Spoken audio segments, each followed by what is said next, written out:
आप देख रहे हैं पब्लिक टाइम्स। नमस्कार, मैं सुमंत कुमार। चलिए जानते हैं गोपालगंज की खास खबर। जिले के नगर थाना क्षेत्र के लखपतिया मोड़ के पास उत्पाद विभाग की टीम ने गुप्त सूचना के आधार पर छापेमारी की। इस दौरान उत्पाद विभाग की टीम ने भाजपा के लोगो लगी हुई एक स्कॉर्पियो को रोककर जब उसकी तलाशी ली तो उसमें रखे गए 24 कार्टून विदेशी शराब की खेप बरामद किया गया है। वहीं पुलिस ने एक शराब तस्कर को गिरफ्तार कर लिया है, जबकि एक अन्य तस्कर फरार होने में सफल रहा। गिरफ्तार तस्करों की पहचान उसका गांव थाना क्षेत्र के नरकटिया बाजार निवासी आदर्श कुमार सिंह के रूप में की गई।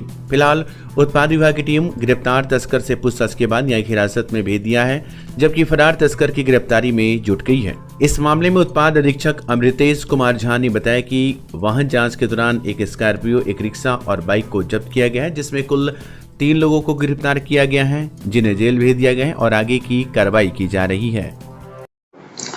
कल उत्पाद विभाग द्वारा कुल 3 व्यक्तियों की गिरफ्तारी अवैध शराब के परिवहन में की गई है, जिसमें कि एक स्कॉर्पियो, एक ई रिक्शा और एक मोटरसाइकिल जब्त किया गया है, जिसमें कुल मिलाकर लगभग 297 लीटर विदेशी शराब जब्त किया गया है। और इस तरह कार्रवाई लगातार उत्पाद विभाग द्वारा जारी रहेगी। हाँ, एक स्टिकर सटा हुआ था जिसकी जांच की जा रही है। गाड़ी का मालिक का भी जांच किया जा रहा है, कार्रवाई उसकी की जा रही है। गोपालगंज जिले में नए पुलिस कप्तान अवधेश दीक्षित को समरालय परिसर में गार्ड ऑफ ऑनर देकर स्वागत किया गया। इस अवसर पर निवर्तमान पुलिस अधीक्षक स्वर्ण प्रभात के द्वारा स्वागत करते हुए कार्यालय प्रकोष्ठ में ले जाया गया, जहां प्रभार का हस्तांतरण हुआ और इस प्रकार पुलिस अधीक्षक गोपालगंज के रूप में दीक्षित के द्वारा कार्यभार ग्रहण किया गया। इस अवसर पर एसडीपीओ सदर प्रांजल, DSP headquarter Vijay Kumar Mishra, DSP traffic Shailesh Mishra एवं पुलिस महकमे सहित जिला स्तरीय पदाधिकारी के द्वारा सम्मान एवं श्रद्धा भाव प्रकट किया गया। नव पदस्थापित पुलिस अधीक्षक ने कमान संभालते ही जिले में शराब तस्करों पर नकेल कसने और कानून व्यवस्था को चुस्त दुरुस्त करने के साथ ही अपराधियों को गिरफ्तार कर सजा दिलाने के लिए चलाई गई पुलिस अधीक्षक स्वर्ण प्रभात की मुहिम को और भी तेज गति से आगे बढ़ाने का संकल्प लिया गया और तमाम पुलिस पदाधिकारियों के साथ बैठक कर स्थिति का जायजा लेने की बात भी कही। जिला पदाधिकारी मोहम्मद मकसूद आलम की अध्यक्षता में जिला बाल संरक्षण इकाई और समाज कल्याण विभाग की क्रियान्वयन सह जागरूकता बैठक आयोजित की गई। इस बैठक का मुख्य उद्देश्य दत्तक ग्रहण से संबंधित जागरूकता बढ़ाना था। इसमें सभी प्रमुख चिकित्सा अधिकारी, नर्सिंग होम संचालक, मैटरनिटी हॉस्पिटल संचालक, प्राथमिक स्वास्थ्य केंद्र के प्रभारी डॉक्टर, शहर और ग्रामीण क्षेत्रों के गायनोलॉजिस्ट, अल्ट्रासाउंड संचालक और अन्य नर्सिंग होम संचालक शामिल हुए। बैठक में गोपालगंज में चल रही विशिष्ट दत्तक ग्रहण संस्थान की जानकारी दी गई, जिसके माध्यम से बच्चों को कानूनी रूप से गोद लेने की प्रक्रिया समझाई गई। दत्तक ग्रहण प्रक्रिया के तहत बच्चों को अपने जैविक माता पिता से अस्थायी रूप से अलग कर कानूनी रूप से नए माता पिता का संतान बनाया जाता है। इस प्रक्रिया को किशोर न्याय अधिनियम 2015, बिहार किशोर न्याय नियमावली 2017 और दत्तक ग्रहण विनिमय 2022 के तहत पूर्ण किया जाता है। बैठक में ऑनलाइन रजिस्ट्रेशन प्रक्रिया की जानकारी दी गई और बताया गया कि अगर कोई बच्चा परित्यक्य पाया जाता है या किसी को दत्तक लेना है तो विशिष्ट दत्तक ग्रहण संस्थान से संपर्क करें। संस्थान का नंबर 82 104 91 152 और टोल फ्री नंबर 1098 भी साझा किया गया। बैठक में बैकुंठपुर के डॉक्टर MYC और डॉक्टर मंकेश्वर सिंह ने अपने अनुभव साझा किए। साथ ही समाजी कार्यकर्ता निरुपमा ने भी अपनी बातें रखी। अंत में जिला पदाधिकारी ने सभी उपस्थित चिकित्सकों से अनुरोध किया कि वे इस नेक कार्य में सहयोग करें और समाज में जागरूकता फैलाएं ताकि अधिक से अधिक परित्यक्य बच्चों को नए माता पिता मिल सकें। बरौली प्रखंड अंचल और नगर परिषद प्रशासन की निष्क्रियता के बीच सरकारी जमीन पर अवैध कब्जे का खेल जारी है। बीती रात बरौली प्रखंड सह अंचल कार्यालय के मुख्य गेट पर गुमटी रखकर अतिक्रमण कर लिया गया, जबकि प्रशासन मुख्य दर्शक बना रहा। स्थानीय सूत्रों के अनुसार जब गेट पर गुमटी रखी जा रही थी तो अंचल के कुछ अधिकारियों ने पूछताछ की। गुमटी रखने वालों ने दावा किया कि उन्होंने साहब से अनुमति ले ली है।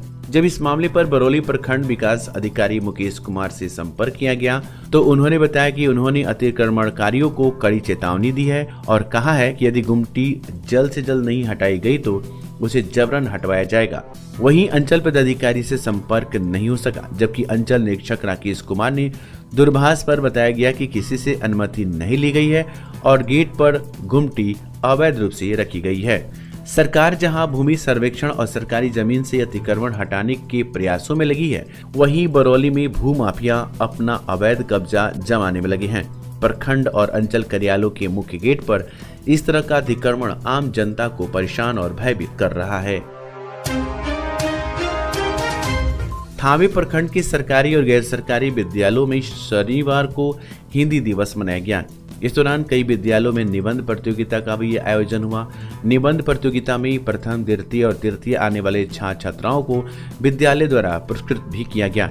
क्रिसेंट मिशन स्कूल में हिंदी दिवस के अवसर पर निबंध प्रतियोगिता का आयोजन किया गया। इस दौरान क्रिसेंट मिशन स्कूल के निदेशक अशोक कुमार शर्मा ने कहा कि हम आज हिंदी दिवस के अवसर पर हिंदी भाषा के सम्मान को बढ़ाने के लिए एकत्रित हुए हैं।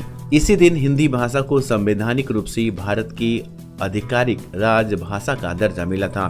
200 साल की ब्रिटिश राज की गुलामी से आजाद होने के बाद भारतीयों ने सपना देखा था कि पूरे देश की एक ही भाषा होगी, जिसके जरिए देश की कोने कोने से वाद संवाद होगी। संविधान निर्माताओं ने देवनागरी में लिखी हिंदी भाषा को देव की भाषा के रूप में स्वीकार किया था। हिंदी दिवस हर साल 14 सितंबर को देश भर में मनाया जाता है। वर्ष 1949 में आज ही के दिन संविधान सभा में एक मत से इसे भारत की राजभाषा के तौर पर स्वीकार किया गया था, जिसके बाद 14 सितंबर को प्रतिवर्ष हिंदी दिवस के रूप में मनाया जाता है। हिंदी राष्ट्रभाषा की नहीं बल्कि मातृभाषा भी है। मौके पर शिक्षक सहित छात्र छात्राएं मौजूद थे।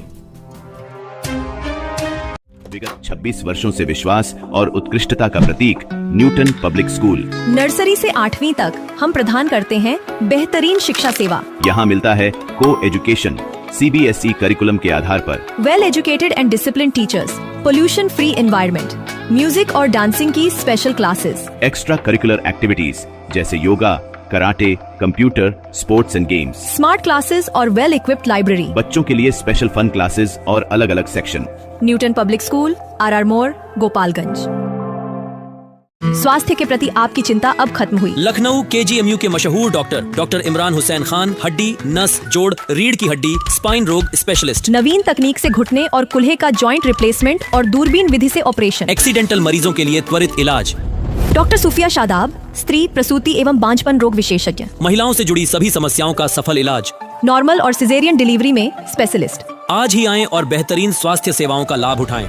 स्टार एडवांस ऑर्थो और मैटरनिटी सेंटर, 24 घंटे 7 दिन इमरजेंसी सेवा। कमला राय college road, near hotel Ralson, Gopalganj. Siwan जिले का यूपी और बिहार का मशहूर जिफिसेट एकेडमी में करें सेफ्टी ऑफिसर का कोर्स और 5 से 6 महीने में बने सेफ्टी ऑफिसर। जी हाँ, जिफिसेट एकेडमी आपको दे रहा है कोर्स के दौरान ही जॉब की गारंटी। हमारे यहाँ कोर्स कर रहे छात्रों के लिए अलग से प्लेसमेंट डिपार्टमेंट की सुविधा उपलब्ध है। तो फिर देर किस बात की? हमारा पता है राम राज्य मोड़, सोनू सीमेंट स्टोर के पीछे, आंदर ढाला के समीप, सीवान। मेडिकेयर हॉस्पिटल, विश्वसनीय और अनुभवी चिकित्सकों के साथ। डॉक्टर गुलरेज आलम, नवजात शिशु एवं बाल रोग स्पेशलिस्ट। डॉक्टर आसिफ रजा, पेट, छाती और हृदय रोग स्पेशलिस्ट। डॉक्टर शमशेर आलम, डेंटल सर्जन। सेवाएं रूट कैनाल, दांतों की सफाई, पायरिया और दुर्गंध का इलाज। हम बच्चों के शीशा में रखने की सुविधा, ऑक्सीजन, नेबुलाइजेशन, फोटोथेरेपी और ECG उपलब्ध कराते हैं। इमरजेंसी सेवाएं 24 घंटे 7 दिन। मेडिकेयर हॉस्पिटल, स्थान थावे रोड, बिप्रासी स्कूल के सामने, गोपालगंज। आम से लेकर खास लोगों के लिए खुशखबरी। अगर आप भी अपने सपनों का महल बनाना चाहते हैं तो माँ विंध्यवासिनी प्रॉपर्टी दे रहा है ये सुनहरा मौका। गोरखपुर स्टेशन से महज 5 किलोमीटर की दूरी पर, गोरखपुर एयरपोर्ट से 4 किलोमीटर की दूरी पर, कुसुमी बाजार, गायत्री नगर छावनी स्टेशन से 1 किलोमीटर की दूरी पर, पादरी बाजार निकट मोहनापुर पादरी बाजार, दहला जंगल, छत्रधारी टोला निकट करम ITI के पास तथा अन्य जगहों पर आवासीय जमीन उपलब्ध है। आवासीय प्लॉट एवं घर मकान लेने हेतु संपर्क करें। माँ Vindhyavasini property, Gorakhpur CM city. हमारे यहाँ 70% तक बैंक लोन की सुविधा भी उपलब्ध है।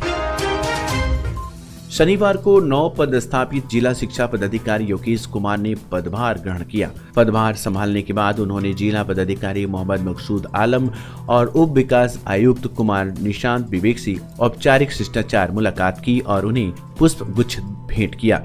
इस अवसर पर कई वरिष्ठ अधिकारी मौजूद थे, जिनमें अपर समाहर्ता आशीष कुमार सिन्हा, आपदा प्रबंधक के अपर समाहर्ता शादुल हसन, विशेष कार्य पदाधिकारी मंकेश्वर कुमार, शिक्षा विभाग के जिला कार्यक्रम पदाधिकारी स्थापना मोहम्मद जमालुद्दीन, माध्यमिक शिक्षा के जिला कार्यक्रम पदाधिकारी राजन कुमार और SSA के जिला कार्यक्रम पदाधिकारी मुकेश कुमार प्रमुख रूप से शामिल थे। विजयपुर में विद्युत उपभोक्ताओं के बिजली बिल विपत्र में व्यापक विसंगतियों को दूर करने के लिए शनिवार को प्रखंड कार्यालय पड़ांगन तथा मझवलिया बाजार में कैंप का आयोजन किया गया। विद्युत आपूर्ति प्रशाखा विजयपुर के जेई अमित कुमार ने बताया कि विभाग द्वारा उपभोक्ता शिकायत निवारण हेतु प्रत्येक माह के द्वितीय शनिवार को प्रखंड स्तर पर कैंप का आयोजन करने का निर्देश प्राप्त है। उसी निर्देश का पालन करते हुए प्रखंड में 2 जगह कैंप लगाकर आवेदन लिया गया। दोनों कैंप में लगभग 30 के करीब आवेदन मिला, जिसमें बिल संबंधित, मीटर संबंधित शिकायत का आवेदन प्राप्त हुआ। उन्होंने बताया कि कैंप में प्राप्त आवेदनों को 1 सप्ताह के अंदर निष्पादित करने का लक्ष्य निर्धारित किया गया है। शीघ्र अतिशीघ्र सारे विसंगतियों को दूर किया जाएगा। साथ ही कैंप में जेई ने जनता को स्मार्ट मीटर प्रीपेड लगाने और उसके फायदे के बारे में जानकारी भी उपलब्ध कराया। अवैध शराब के खिलाफ लगातार अभियान चला रही भोरे पुलिस को उस समय बड़ी कामयाबी हाथ लगी जब पुलिस ने यूपी से शराब लेकर आ रही एक कार को पकड़ लिया। इस कार्रवाई में जहां एक धंधेबाज गिरफ्तार हुआ तो वहीं उसका साथी फरार होने में कामयाब रहा। मामले में उत्पाद अधिनियम के तहत प्राथमिकी दर्ज कर गिरफ्तार कर लिया गया। वहीं इस मामले में गाड़ी के चालक को जेल भेज दिया गया। बताया जाता है कि भोरे थाना अध्यक्ष सह प्रशिक्षु DSP संदीप कुमार को इस सूचना मिली थी कि उत्तर प्रदेश से शराब लदी एक कार बिहार की तरफ आ रही है। सूचना मिलते ही उन्होंने पुलिस टीम को अलर्ट करते हुए भोरे की गांधी स्मारक हाई स्कूल के पास वाहनों की जांच शुरू कर दी। दूसरी तरफ यूपी की तरफ से सफेद रंग की कार आ रही थी, जिसे रोकने पर उसमें सवार एक व्यक्ति पुलिस को देकर भागने लगा, जबकि गाड़ी चला रहे युवक को पुलिस ने पकड़ लिया। जब गाड़ी की तलाशी ली गई तो उसमें 25 कार्टन देसी शराब बरामद किया गया। पकड़े गए चालक की पहचान यूपी के देवरिया जिले के सरौली थाना क्षेत्र के धमन परशुराम गांव के अनूप सिंह के रूप में की गई, जबकि फरार हुए शख्स की पहचान विजयपुर थाना क्षेत्र के नौतन गांव के दीपक गुप्ता के रूप में की गई। मामले में उत्पाद अधिनियम के तहत प्राथमिकी दर्ज कर पुलिस आगे की कार्रवाई में जुटी है। तो चलिए अब बेतिया के कुछ खबरों को जान लेते हैं। बेतिया के बैरिया प्रखंड के श्रीनगर थाना क्षेत्र के सिंगही गंडक नदी घाट पर बेतिया DSP 2 रजनीश कांत प्रियदर्शी व थाना अध्यक्ष संजीव कुमार पहुंचे। DSP ने ग्रामीणों से बताया कि जल संसाधन विभाग के अधिकारियों के सहयोग करें ताकि गंडक नदी की धारा को रोकने के लिए बचाव रोधी कार्य सही तरीके से किया जा सके।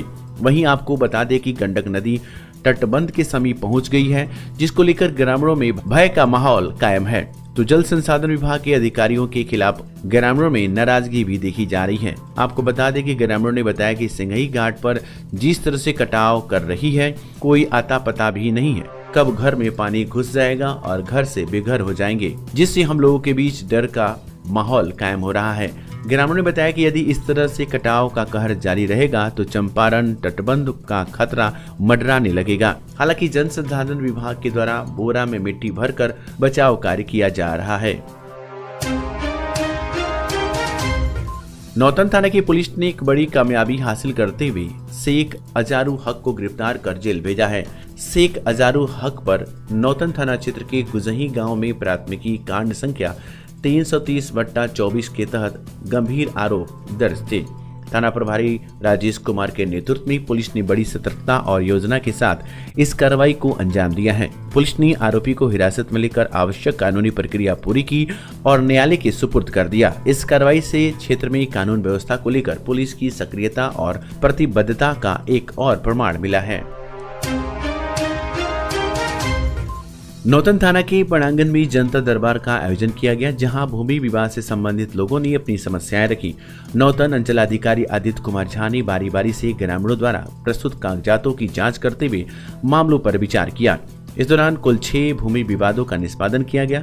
जनता दरबार में 3 आवेदन प्राप्त हुए, जिनमें से एक नए आवेदन का भी समाधान किया गया। अंचलाधिकारी ने बताया कि 5 मामले पुराने थे, जिसका निपटारा किया गया। जनता दरबार में लोगों की समस्याओं का समाधान कर संतोषजनक परिणाम दिया गया। तो ये थी गोपालगंज और बेतिया की खास खबर। आपका दिन शुभ हो। धन्यवाद।